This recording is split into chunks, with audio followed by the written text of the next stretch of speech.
ورته راوستې خپل پر شخصي کور یې اړولی دی خپل شخصي کور پکې جوړوي دا چپاکۍ نړۍ دا ګوره دا جامې ده دا ګوره دا د 40 کالو جامې ده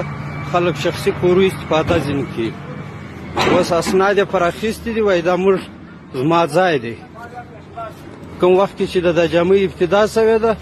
دا وروره په هغه وخت کې کوي دا شوتک تور هېڅ شی نه و پر دې دنیا باندې نه کور و نه نقشه وه نه وروره ځای و هېڅ شی نه و دا خلکو جوړ کړی دی وقف کړی دی دا ګوره دا جامې ده دا مسجد دی دا د خدای کور دی د اوس مسلمانان پر دغه رقم باندې دي ګوره دا مسجد دی علماو صاحبانو تاسې خپله پر دې باندې فکر وکړئ چې یعنې د خدای کور یو ځای پر کوهي دشت جوړ سوی یعنې هغه یو څوک کولی شي چې دا د ځان ملکیت وګرځي دا ګوره دا میراب دی دا دی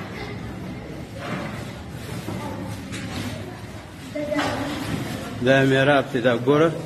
دا دوړې چې دي دا اوس ګوره پورته کېږي پسې د اوس مسلمانان دغه رقم سوه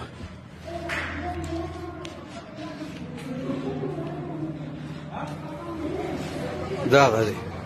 زور و طاقت دغه شی شفان کوي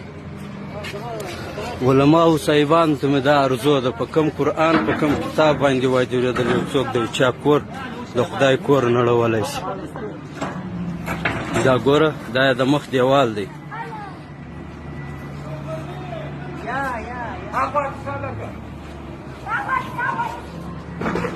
دا ګوره دا یې د اودسو ځای دی دا ګوره دا یې اوز دی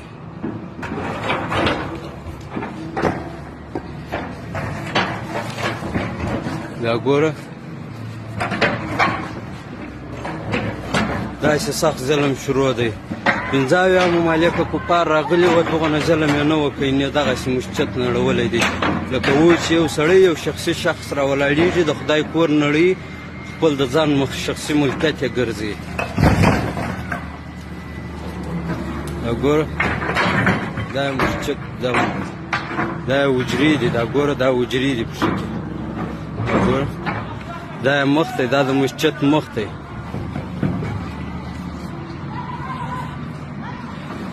دا د مسجد مخ دی دا ګوره دا د مسجد مخ دی